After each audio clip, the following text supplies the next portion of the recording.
Uma realização da Turma de Direito do 6º período da Univassouras Campus Maricá. Olá, gente, eu me chamo Ana Beatriz e está começando mais um episódio do Direito Pode. Hoje a gente vai estar com um episódio um pouquinho diferente. Como vocês já sabem, esse podcast é da disciplina de Direito e Relações Familiares dos alunos do 6º período da Universidade de Vassouras de Campus Maricá. E hoje a gente vai estar falando um pouquinho com duas pessoas que também fazem parte de prática extensionista da universidade, mas do 5º período. E o nosso episódio de hoje é diferente porque hoje vamos receber os alunos do 5º período que desenvolvem a prática extensionista, saber jurídico penal e prática cotidiana. E por isso hoje o meu parceiro é o Luiz Felipe, do 5º período.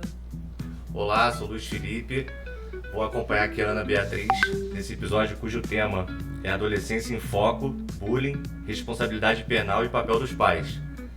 Os nossos debatedores de hoje serão a professora Patrícia Esteves, civilista, que você já conhece desde o primeiro episódio, e o professor André Grande.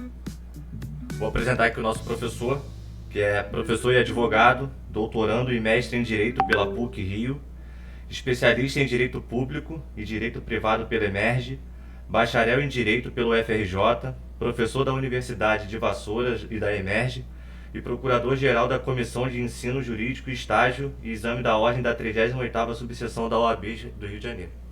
Bem-vindos! Bem-vindos. Olá, gente, tudo bem? Prazer estar aqui, prazer acompanhar a Felipe, prazer acompanhar também aqui a Ana, que foi minha aluna, e minha colega Patrícia aqui, grande amiga também. Oi, gente, obrigada pelo convite mais uma vez, é ótimo participar de novo desse projeto, com muito carinho que está sendo desenvolvido pela minha turma, né? E mais uma honra participar junto com o Felipe e com o meu colega, o Dr. André. Tá? Espero que vocês curtam bastante o assunto de hoje, que é bem polêmico. É verdade. Antes de começarmos, eu queria presentear os nossos convidados de hoje com a nossa canequinha. Caneca do Direito Pode. Já começa chegando o presente. Obrigado. Um vindozinho pra vocês, ó. Pra vocês. Pra vocês molharem a palavra aí. Tem que exibir aqui. Pois temos muito que falar hoje, hein? Então bebam água. Bebam água é ótimo. Hidrata. Hidrata. É quase uso protetor solar, né? Então, gente, o tema de hoje é adolescência em foco, bullying, responsabilidade penal e o papel dos pais. Está muito em alta por causa dessa série, né, que tá bombando aí na Netflix, né? Adolescência, pra quem não viu, assista, é muito boa. Né, Felipe? Isso, a série mostra vários conflitos reais em que os jovens enfrentam, né, que é o bullying, crises familiares, saúde mental abalada. E é sobre esses temas aí que nós vamos nos adentrar em suas implicações jurídicas, que a gente vai conversar hoje. Patrícia, para a gente começar, qual é a responsabilidade civil dos pais na formação e no cuidado com seus filhos adolescentes? Bom, gente, isso aí é um desafio, né, que todo pai e mãe enfrenta. Então, você tem que a responsabilidade advinda do poder familiar. Já começa por aí. A lei determina, tá? Já está previsto na Constituição que a família é a base da sociedade. Então, já embute nos pais uma responsabilidade em relação aos filhos, né? Que a gente chamava antigamente de pátrio poder, né? Muita gente ainda tem o vício de chamar de pátrio poder como se fosse uma questão masculina, uma responsabilidade do pai, né? Mas o pátrio poder hoje é chamado de poder familiar, porque homem e mulher têm as mesmas funções dentro do desenvolvimento da família. Então, o pai e a mãe, eles obrigatoriamente têm o dever de guarda, educação e não só o sustento dos filhos. Então, essa questão de guarda e educação, que é o que é mais difícil de ser realizado, né? No mundo de hoje, com tanta tecnologia, com tantas coisas diferentes que não eram apresentadas anteriormente para os pais, então eles têm responsabilidade por isso. Mesmo porque, se o filho cometer algum delito civil ou penal, né, os pais têm responsabilidade sobre eles, principalmente civilmente, tem responsabilidade de indenização e tudo mais, então tem que ter esse dever de cuidado aí em relação às crianças e aos adolescentes. Então é só colocar o filho no mundo, né, e tá tudo certo, né? Deixa pros avós, essa é a parte mais fácil. Deixa pros avós cuidarem, né, e se responsabilizarem. Muito bom. André, a série também mostra adolescentes cometendo agressões físicas e virtuais. Como o direito penal trata os atos infracionais cometidos por esses menores? E quais são as consequências jurídicas para esses comportamentos impossíveis?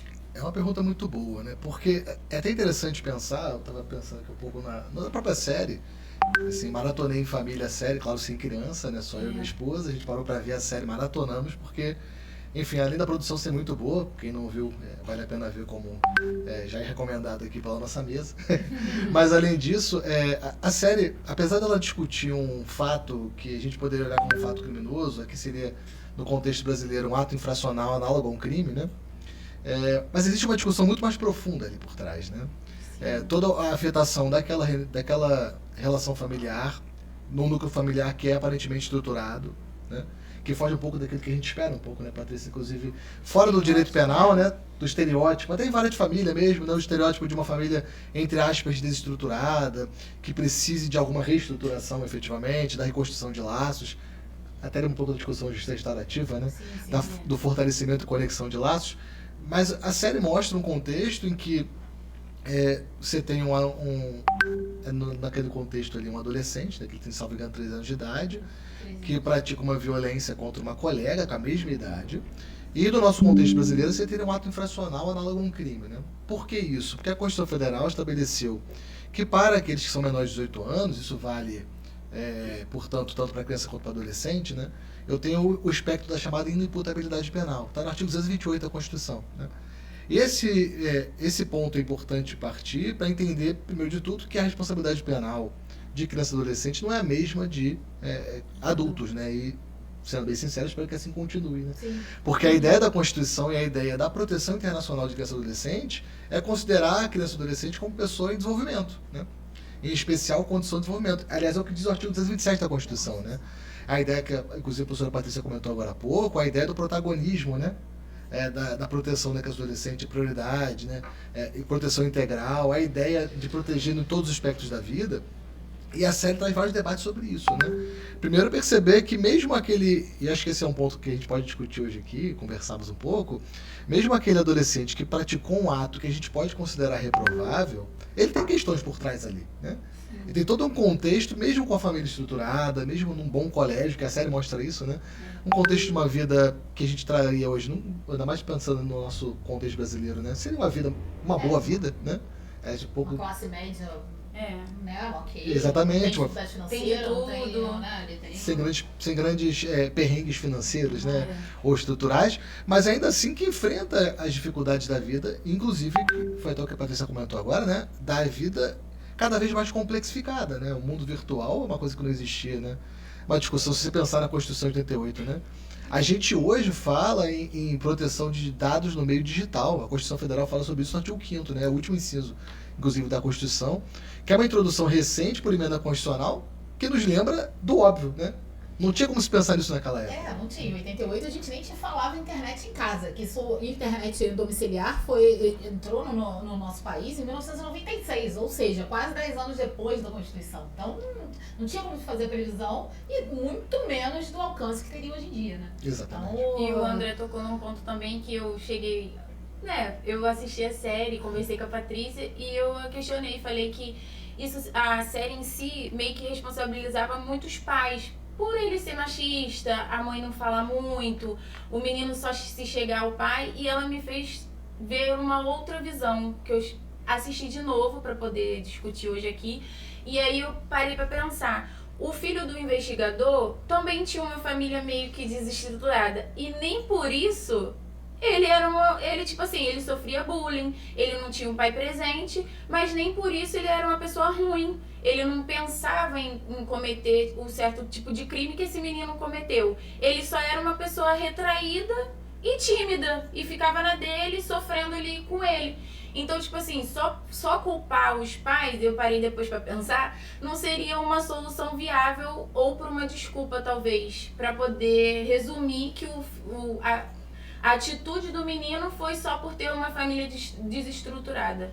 Porque hoje em dia tem gente que tem família desestruturada, mas não faz as mesmas coisas, né?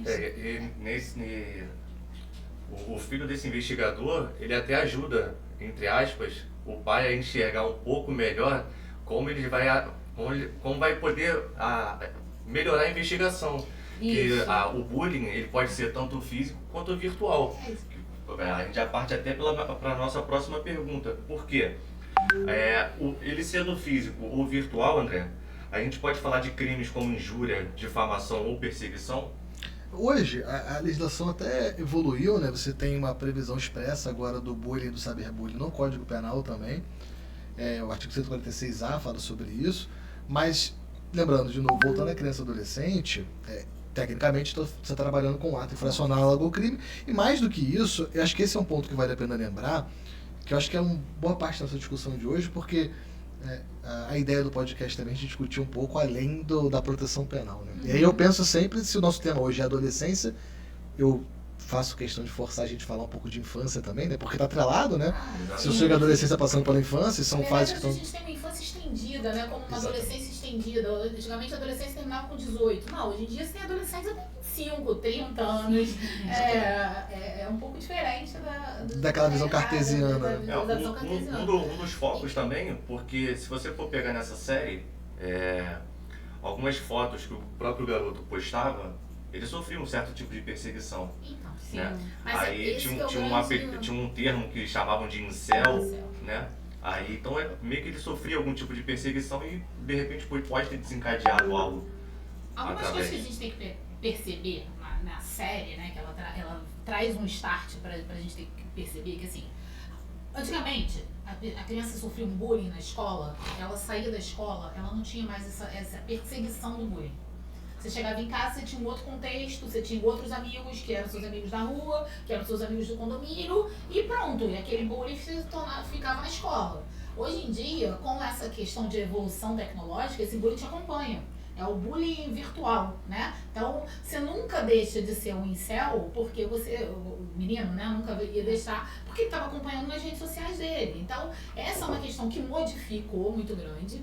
E outra coisa, por mais que os pais tentem acompanhar de perto, eu acho que, ao contrário de você, eu tenho uma ideia de que aquela família não era uma família desestruturada, para mim é uma família estruturada, né? Tinha uma questão de machismo estrutural dentro da família, sim, né? Mas na sociedade, Mas eu acho que é mais social, né, do que especificamente naquela família. Mas eu não acho que é uma família desestruturada. Não no contexto de você pensar que uma família desestruturada é uma família totalmente caótica. Não, ele tinha um pai e uma mãe, ele tinha uma casa boa, ele tinha uma irmã que amava. Tinha ele, afetividade. Tinha afetividade, né? Ele tinha pessoas que estavam preocupadas. Acho que talvez se ele tivesse pensado em conversar com os pais, teria sido bom. Então, você tem toda essa questão, você tem uma dificuldade de comunicação. Eu acho que esse é o grande ponto da educação hoje em dia. Você tem uma dificuldade de comunicação. As crianças têm uma linguagem que a gente não entende. Quando o filho do detetive chega pra ele e fala assim, o coração de cada cor é uma representatividade diferente, acho que assim, gente, como assim?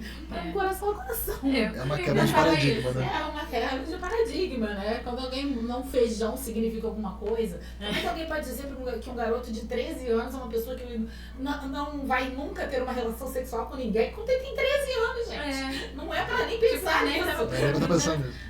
Agora, para aproveitar o que a Patrícia comentou, tem uma coisa que eu pensei também, essa complexificação é tamanha que quando você para entender esse contexto de que o bullying que acontecia no contexto pontual, por exemplo, da escola, ou no convívio com os amigos na rua, ele passa a invadir cada vez mais, é porque a nossa vida foi virtualizada. Sim. Né?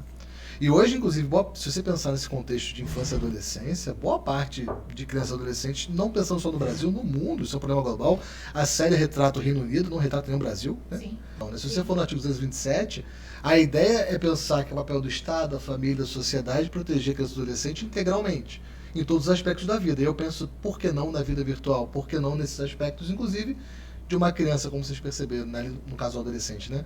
Que estava sendo vítima de algumas condutas também, e acabar praticando outras, mas além do olhar, e essa é uma questão que a gente tem que pensar, né? Será que o olhar punitivo resolve, né? E a série traz essa provocação, porque a série começa com uma intervenção policial armada, severa, que não é muito comum de você ver em alguns países europeus. O Reino Unido Sim. não é um contexto, né? Inclusive se percebe na série de detalhe, né? A polícia se anuncia como polícia armada, né? Por quê? Porque não é comum o uso de armamento pesado em atuação dia a dia. E ali você tem uma incursão policial com uma equipe de elite, com armamento pesado, Acho que enfim, ele justifica pela gravidade do crime. pela né? gravidade do crime. É.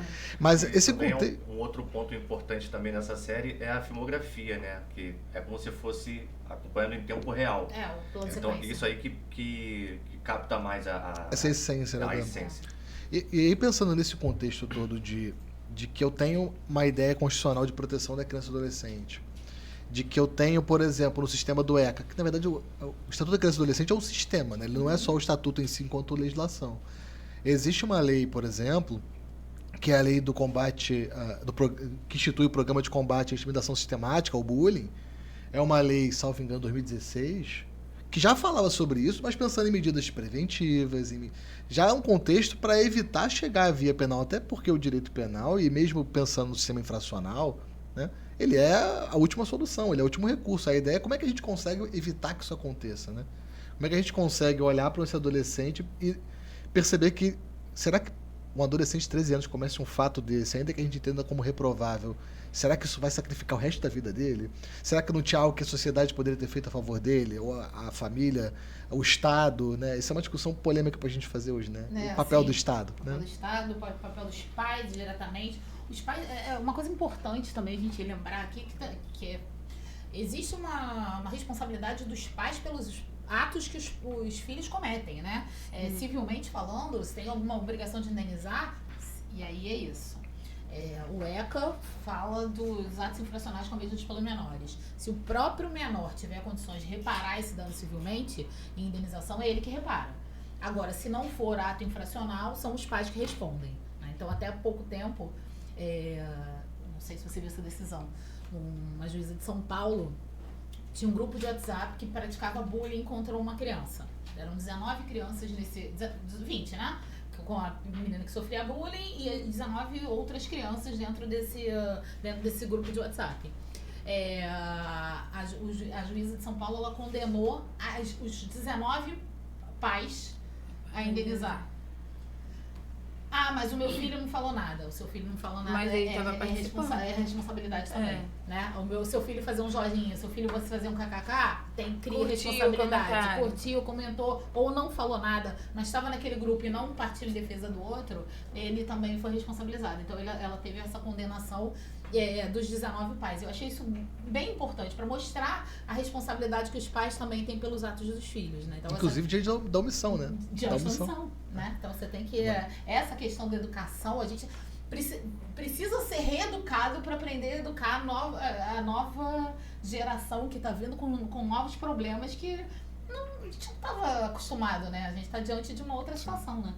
Então, você, por exemplo, tem um filho de 12.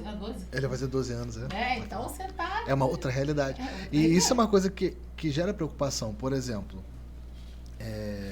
uso de rede social, né?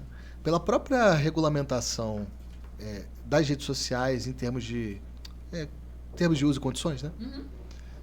Se você pensar em Instagram, né, enfim, WhatsApp, Nem a tem. ideia é que não poderia. E eles utilizam como parâmetro 13 anos de idade, que é um parâmetro comum nos Estados Unidos da América e em boa parte da Europa.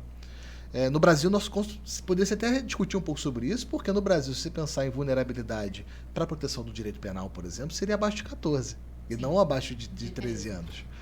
E se você pensar no conceito de criança e adolescente, seria muito além disso, né? Então a proteção poderia se discutir abaixo de 18 anos.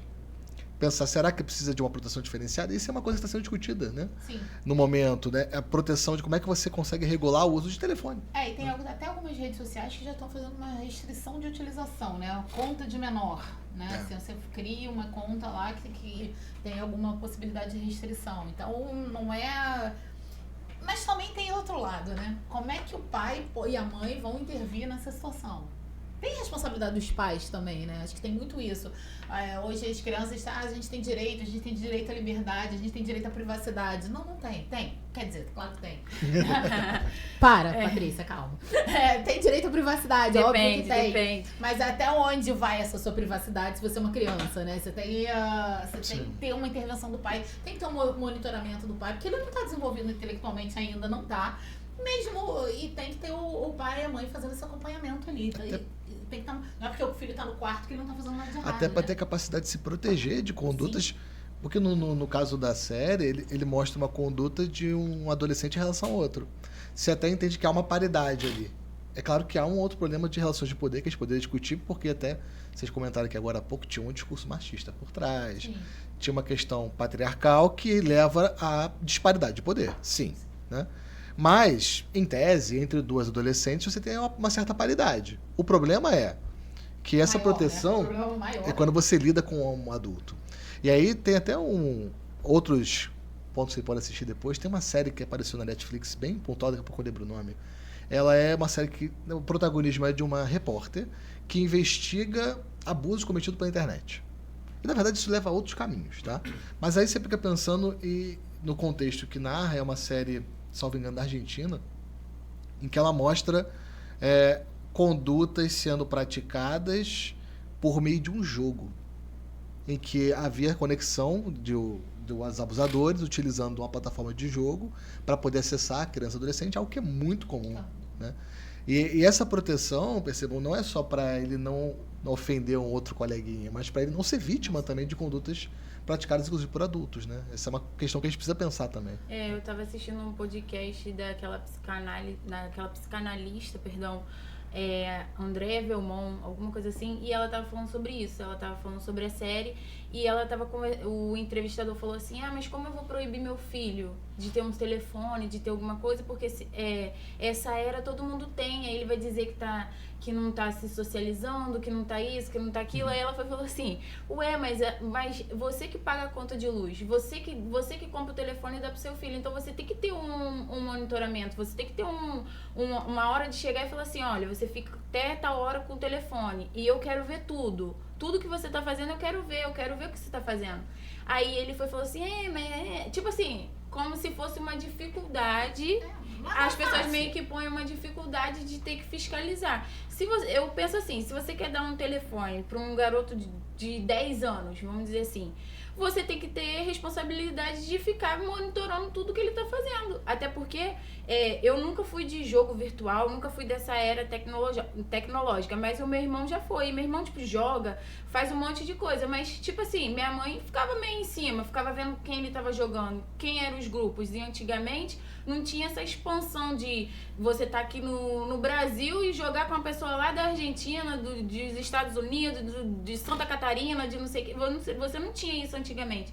E agora isso proliferou. Então, eu acho que a mãe, os responsáveis, se quer dar, tem que monitorar, tem que vigiar, porque não só a pessoa faz uma vítima, mas também torna-se vítima. Porque a gente não sabe quem tá do outro lado. Mas criar filho não é fácil, né? Quem achou que era dizer não é difícil a beça. Então, assim, o ter um filho e permitir tudo é muito fácil. Muito fácil você dizer sim, né? Você gosta da criança, ela é fofinha e tal. E aí você vai permitindo. Quando você tem que dizer um não, você tem que estar preparado para as reações. Quando você diz sim, tá tudo muito certo. Quando você diz não, você tem reações. E aí você tem que saber controlar. Aí isso faz parte da educação e isso faz parte da obrigação dos pais. Tá previsto na Constituição. É a obrigação dos pais essa questão de educação. Então esses limites que são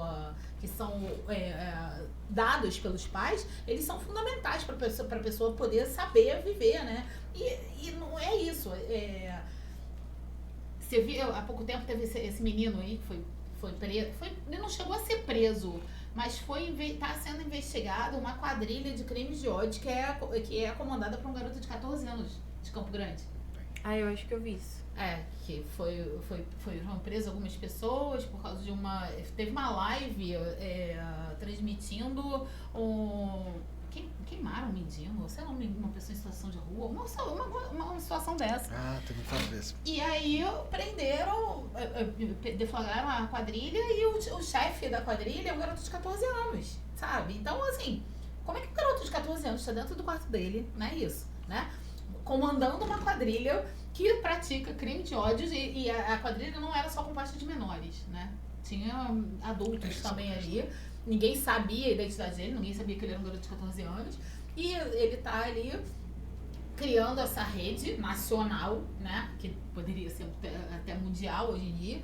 E ela tá dentro do quarto e os pais não sabem o que ele tá fazendo. Então faz parte da obrigação dos pais esse monitoramento, né? Você tem que saber onde é que seu filho tá fazendo.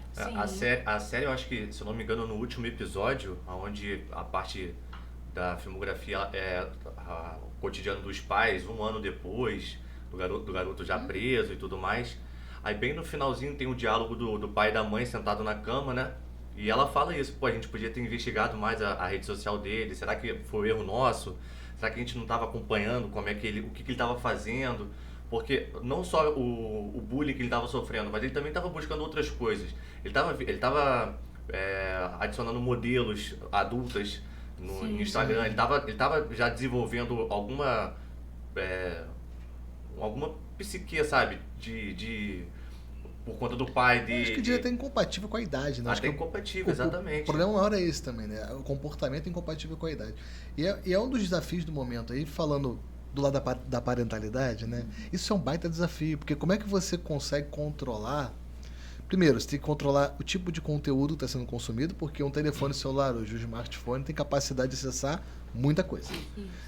Instalar aplicativos. Então, assim, você até tem alguns dispositivos, por exemplo, o Google disponibiliza o controle parental. Mas isso tem limite, né? Aí você pode colocar no YouTube, por exemplo, uma conta com limitações parentais, que também tem limite. Se eu não me engano, tem um Family Link. Tem o Family Link. Que é o da Google. Exatamente, até utilizo isso. Mas não é perfeito. Não é. Então, assim, há um desafio de você Tem ter falhas. mecanismos para possibilitar também, porque tem que ser bem sincero, isso tem que ajudar também os pais. Sim.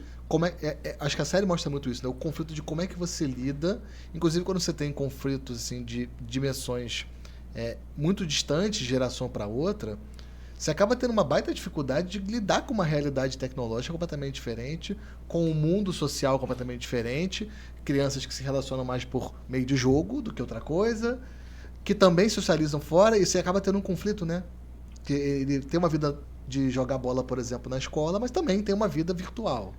Como é que você lida com esses dois conflitos? E que tipo de recurso você pode acessar para isso, né? Até, eu acho que pensar vale a pena comentar isso hoje, né? Está em desenvolvimento no Ministério da Justiça um aplicativo do próprio governo, para ser ofertado gratuitamente, sobre exatamente possibilitar uma espécie de controle, mas não apenas do mecanismo que já existe, o controle parental, né? Mas um mecanismo de controle etário, mais amplo para o dispositivo, para que seja possível de alguma forma configurar o dispositivo para limitações etárias no geral. Então essa é uma discussão que está sendo travada não só aqui, em outros países do mundo, no Reino Unido, na França, para se discutir como que a gente vai conseguir ajudar essas crianças a ter capacidade de sim ter uma vida saudável virtual, mas também estar protegida de alguma forma, né? Até para pontuar o que a Patrícia falou sobre essa rede do garoto que estava 14 anos, estava orquestrando os crimes, a facilidade também das crianças de adentrarem a famosa Dark Web. Porque você vê uma rede de links, de sites, de até jogos, de aplicativos, onde até a Ana falou, você não sabe quem está do outro lado. Então você vai estar jogando um jogo, sei lá, qualquer jogo possível, você acha que é uma outra criança, mas na verdade é um pedófilo, qualquer uma outra pessoa, e que acaba, tipo, levando essa criança numa outra rede, uma dark web da vida. Aí participa de um desses jogos, aí a criança acaba praticando um massacre numa escola, acaba se cortando. A gente tem um exemplo aí daquele jogo antigo, Baleia Azul. Que virou lei. né? Que virou lei. E assim, a minha filha, na época de pandemia, ela tinha 12 anos. Entrou na pandemia, entrou em lockdown, ela era uma pessoa que tinha acesso à internet, óbvio que tinha, né? Mas não era o acesso à internet que passou a ter durante a pandemia. Você com 12 anos, uma criança dentro de casa, você vai falar o quê? Vai mexer na internet. Não, o mundo parou. Você vai proibir de usar a internet. E aí você vai falar Você assim... não pode encontrar seus amigos. Você não pode encontrar seus amigos. Você também não pode falar com eles pelo WhatsApp? Não, vai poder, né? Precisa, né? Precisa, né? É uma questão... Manter a sanidade mesmo. Para manter a sanidade. E aí eu vi a minha maior necessidade, que do nada, a Manuela nunca nem foi ligada em jogos virtuais, nada disso. Do nada ela tava em grupos de WhatsApp de jogos. Eu falei, gente, mas como assim? Você tá no grupo de um jogo que tu não joga? Ela, não, mas que fulana é minha amiga. E aí me colocou nesse grupo. E aí começou, assim, meio que sair do controle. Eu falei, Manuela, olha só, tá saindo do controle.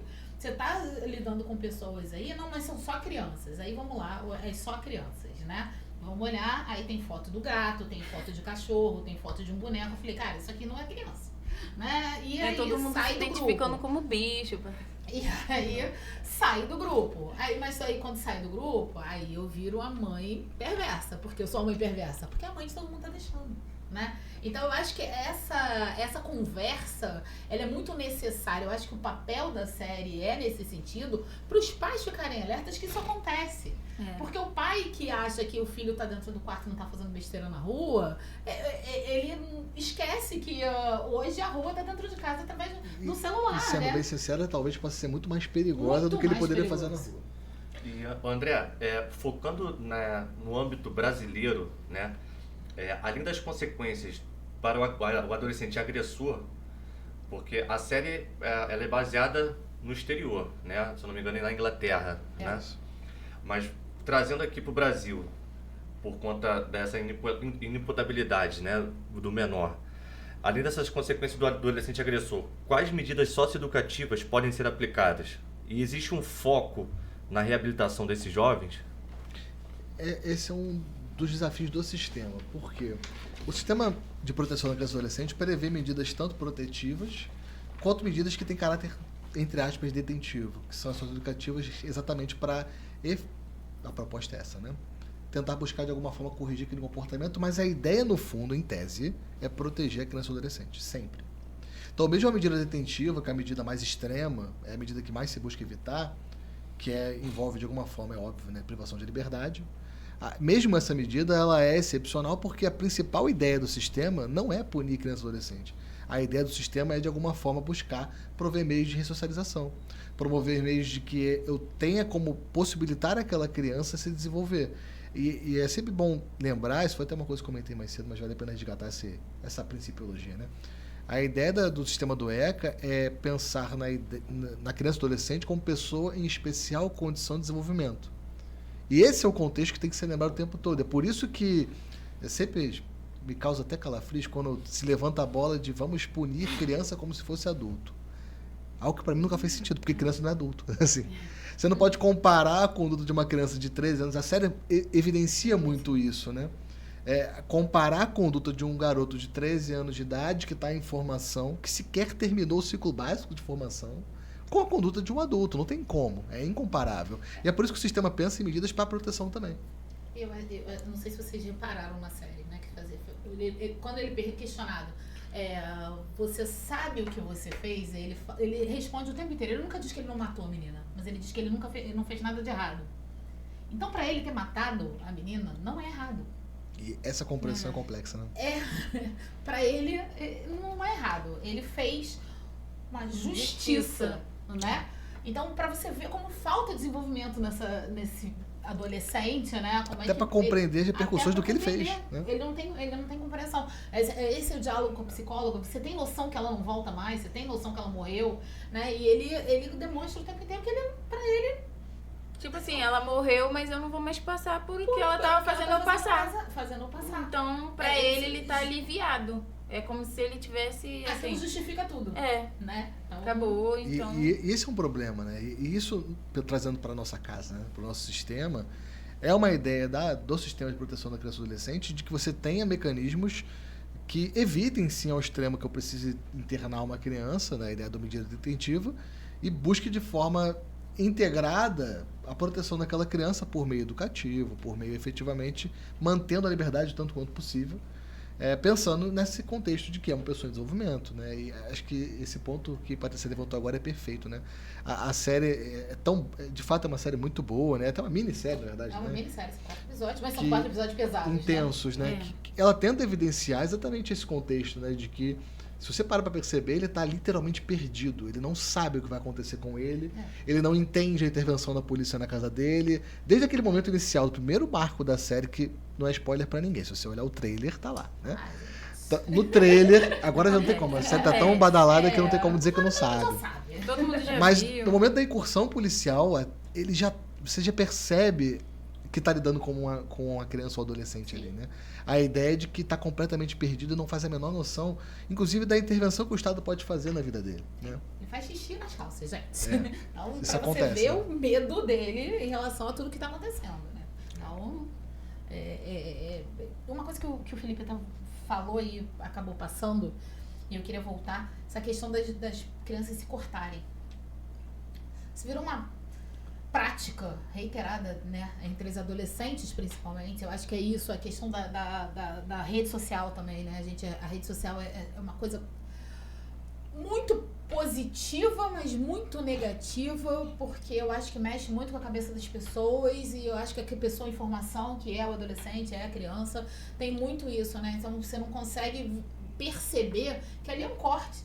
Ninguém vai mostrar na rede social aquilo que você não quer mostrar, né? Então, tem rede social específica pra tudo, né? Você quer sofrer, você vai pro Twitter. Você quer ser feliz, você vai pro Instagram, né? Você quer fingir que tá normal, você vai pro TikTok. Mas, na verdade, nada é a sua realidade. Ninguém mostra o dia inteiro com todas as suas perdas. E as meninas passaram a ter muito isso como comparação e virou uma prática reiterada. Eu tenho a minha cunhada, ela é psicóloga em uma escola municipal no Rio de Janeiro. Ela falou que 90% das meninas se cortam. 90% das meninas se cortam porque dizem que a dor que elas sentem é tão grande que a dor física alivia a dor interna. O que é um conflito polêmico numa sociedade Sério, patriarcal. Né? Por que meninas, né? Porque a cobrança é diferente. Ainda é uma ainda mais se você pensar em questões de padrões estéticos, né? Que é o que a rede social vende, né? Se você pensar em redes sociais tipo o Instagram, que vende imagem, né? Porque a ideia do Instagram é essa, né? Isso. É uma rede social de fotos e vídeos, né? Era pra isso. Foi usada pra um monte de coisa, mas ela é usada pra isso. E aí você tem divulgação de padrões de beleza, de padrões de comportamento, de padrões de vida. Né? De realidade de o amiguinho que viaja todo final de semana pra fora do Brasil e você que não tem comida no prato direito. Então isso mexe com a formação psicológica da criança. Né? E os grandes influencers hoje, eles são influencers por quê? Por nada. Tipo, por que você segue essa menina? Porque ela é rica. Qual é o objetivo? E o que ela faz da vida? E o que ela tá te dando de conteúdo? Não, ela tem a bolsa tal, porque ela vai pra tal lugar, enfim. E geralmente, quando acontece esse ponto, os pais, quando já descobrem, já aconteceu. Por exemplo, já você recebe o telefonema da escola, aconteceu isso com a sua filha, aí você vai ver, você não sabe identificar o motivo.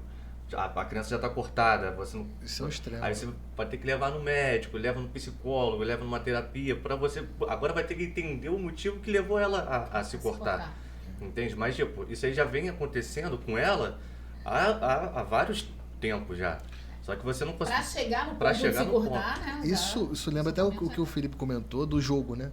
Desses jogos de desafio que infelizmente continuam ainda, que foram parar na legislação expressamente agora. Se você for no artigo 122 do Código Penal, com a redação que foi dada pela Lei 13968, 2019, você tem a ideia do induzimento, instigação, auxílio ao suicídio e automutilação. Com dispositivos expressamente falando, e lembrando o Código Penal de 1940, né? Claro que ele é uma coxa de retalhos, né? Ele é cheio de modificações e alterações, mas ele fala expressamente agora em rede social. Ele fala expressamente agora em líder de grupo em rede social. Para você punir diferenciado, por quê? Porque esses jogos acontecem. E você tem pessoas adultas induzindo crianças a praticarem autolesão. Que a automutilação é isso, né? É a lesão autoprovocada sem ideação suicida. Essa é a classificação antiga da CID, né? Da Classificação Internacional de Doenças, né? A ideia era essa. A ideia é que se a ideação é suicida, aí seria induzimento, instigação, auxílio ao suicídio, né? Efetivamente. Que aí é a destruição deliberada da própria vida. Mas a automutilação é uma conduta, e esse é que é o ponto de atenção, de por que a lei mudou também, que os estudos mostram, e aí eu posso fazer referência a todos que eu já tive acesso até hoje, fora do direito, inclusive, todos os estudos mostram que a tendência é de uma progressão da automutilação para o eventual ocorrência de um suicídio. Até pelo risco das lesões em si. Né? Então é por isso a preocupação da legislação. É um papo que tem que ser travado. Né? Além do dano físico, tem um dano enorme psicológico na vida da criança. Né? Que eu sou pai de 2 meninas, né? E infelizmente eu sofri um caso desse com a minha filha mais velha. De se cortar por conta de problemas que vieram acontecer e eu só fui descobrir depois que já tinha acontecido o fato, né? E foi na escola, entende? Recebeu uma carta e nessa carta estava lá pedindo para fazer o que aconteceu. E foi um baque pra gente. Tipo, a gente fica impotente porque quando acontece, você meio que fica sem norte. Fala assim, caraca, como chegou nesse ponto, sabe? Aí fica bem complicado da gente conseguir identificar isso dentro desse contexto. É Mas é isso. Esse distanciamento que tem que... Não pode haver, mas eu sei que é difícil a gente ter esse estreitamento da relação, da criança ter a possibilidade de falar com os pais, né? De tudo o que está acontecendo. Estabelecer uma relação de confiança. É uma obrigação legal, é uma obrigação dos pais legal. É chato a beça, né? Criar chato. É chato, é bom ser tia. É difícil. Você vai lá, faz um... Leva pra brincar no parque. É bom cedinho, dá um presentinho. Dá um presentinho. Na hora que começou a perturbar, você entrega pros pais e pronto, a responsabilidade é deles. Né?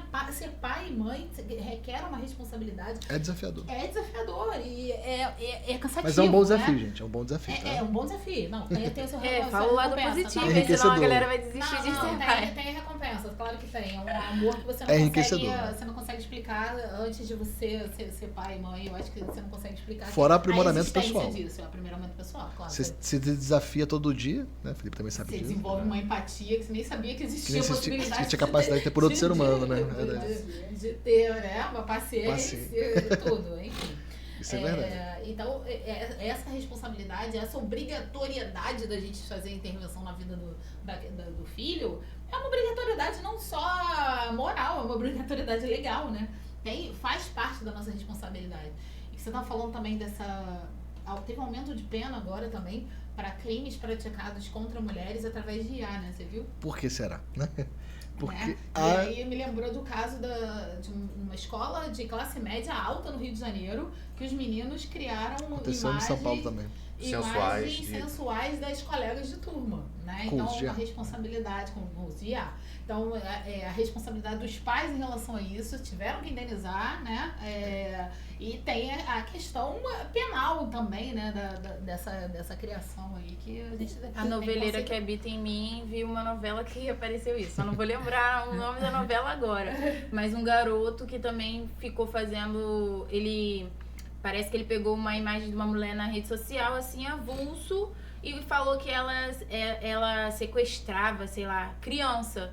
E aí os outros achavam que ela sequestrava mesmo. Exato. Na novela, e até comprovar que não era ela, que foi uma brincadeira. Descobrir que o menino que fez a brincadeira, porque os pais não sabiam, ninguém da família sabia que ele fazia essas coisas.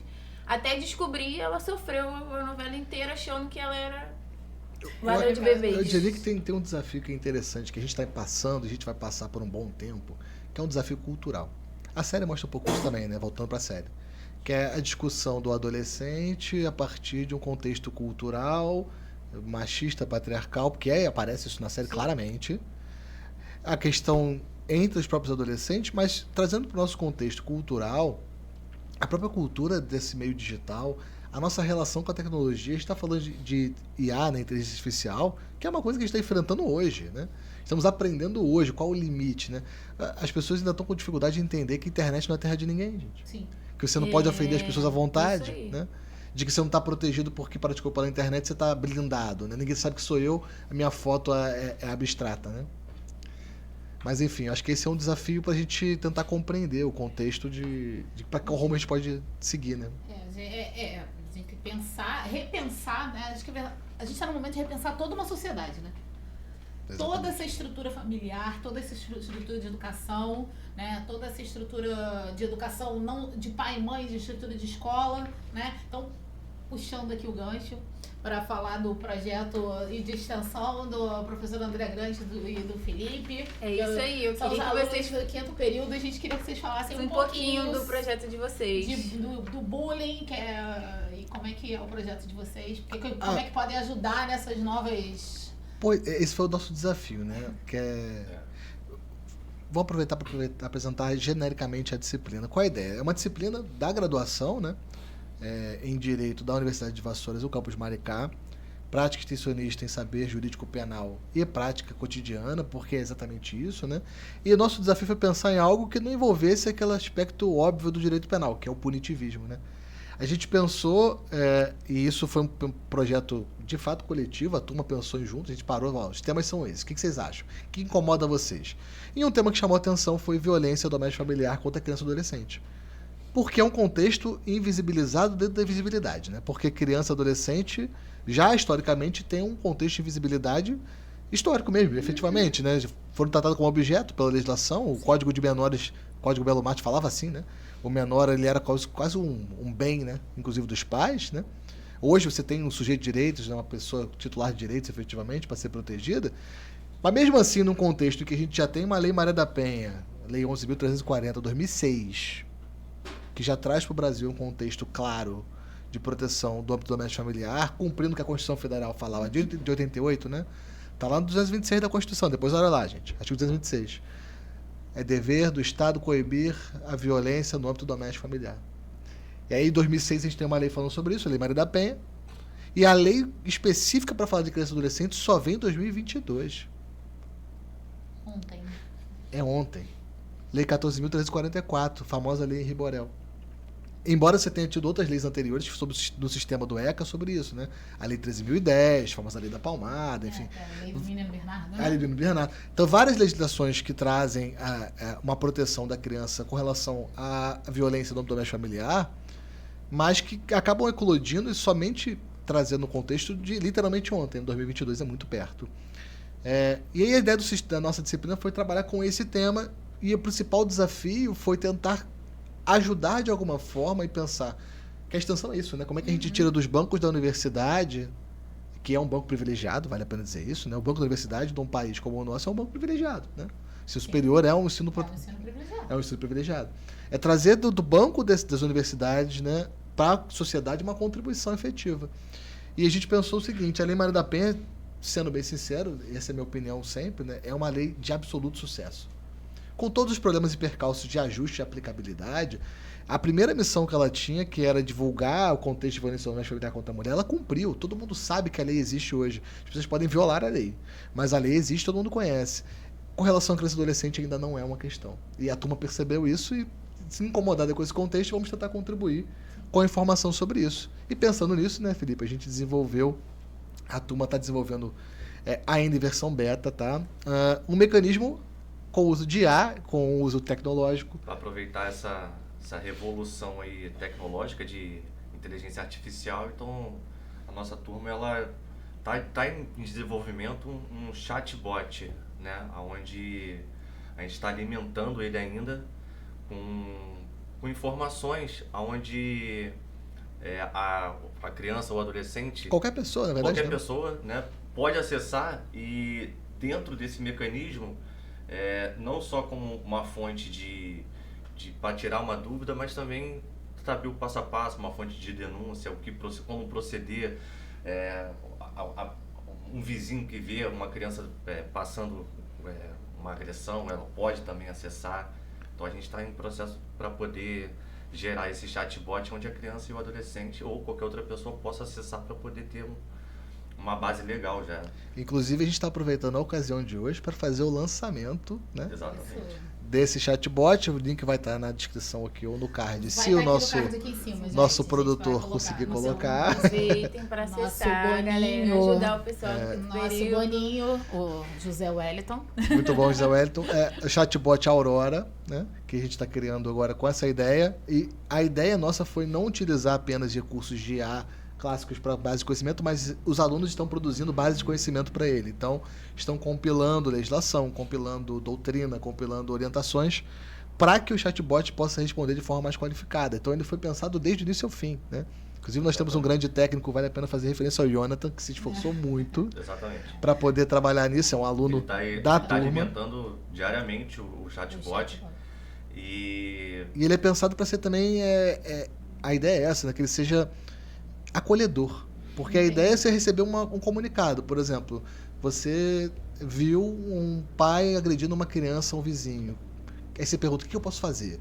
E aí ele te orienta, ele vai te dar sugestões de, por exemplo, você pode buscar o Ministério Público, você pode buscar o TIC Denúncia, você pode buscar o Conselho Tutelar. Quais são as entidades que você pode buscar, como você faz esse contato, Entendi. entendeu? É uma inteligência artificial que vai te dar Você a Você Você pergunta a se você tem uma orientação. dúvida e ela te dá a ela orientação. é como se fosse um disque de denúncia. A pessoa que quer denunciar também, ela vai poder entrar. A criança que quiser entrar, vai entrar de uma forma totalmente anônima. Mas vai fazer denúncia no próprio Lá- chat ou Ah, a princípio o não. chat vai ajudar, vai Direcionar. direcionar, entendeu? O Exatamente. chat, O chat ele vai orientar direcionar. pra Isso onde já tem é que ir. uma evolução muito mais à frente. Calma, Estamos em gente, versão é só beta. Você é licencianista do curso de Direito, não é do curso de Tecnologia. Né? O chat ele vai direcionar, né? E o Jonathan, que ele tá alimentando todo dia, além de todos os dados que a gente está alimentando, tem os dados gráficos que o professor André também disponibilizou pra gente.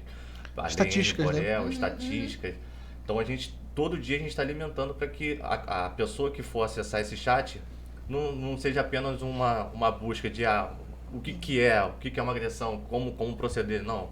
Já vai ter todo o esquema para poder... Eu não sei se vai aparecer na nossa câmera, mas está aqui na palma da mão.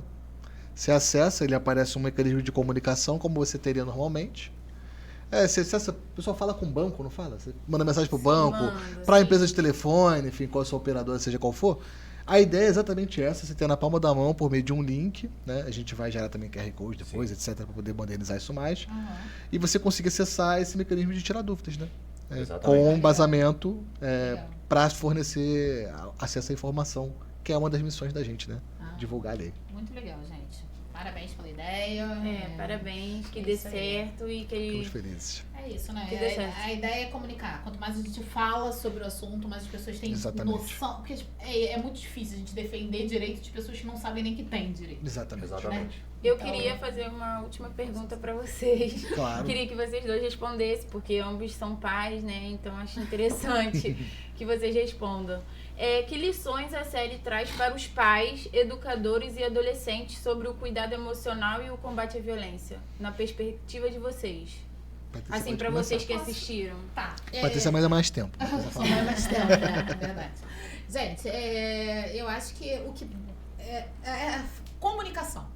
É o tentar, é o ser mãe chata mesmo, olha só, que vai conversar comigo sim, vai lá falar o que tá acontecendo sim, né? Então, eu tenho uma filha de criação que tem 30 anos, né, que mora na Alemanha, e ela é a pessoa mais fácil de comunicar da vida inteira. Ela chegava da escola e contava tudo o que tinha acontecido, desde o bom dia até o boa tarde quando foi embora. E eu tenho a minha filha biológica, né, a Manuela, que é o oposto. Ela, pra você tirar alguma coisa dela, é a coisa mais difícil do mundo. Então, mas é isso. Aí chega todo dia, oi, tudo bem? E aí, como é que foi seu dia? Tudo bem. Tá, tudo bem como? Né? Mas o que tudo bem? O que boa aconteceu? Aula? Foi boa aula. Mas boa como, né? O que foi o que bom, aconteceu, o que foi ruim? Então é isso, é ser a mãe chata, é ser vigilante sim, é obrigação nossa fazer essa fiscalização. É chato a beça, mas é o que a gente tem que fazer, tá? Então é isso, gente. Eu assino embaixo o que a Patrícia falou, é desafiador.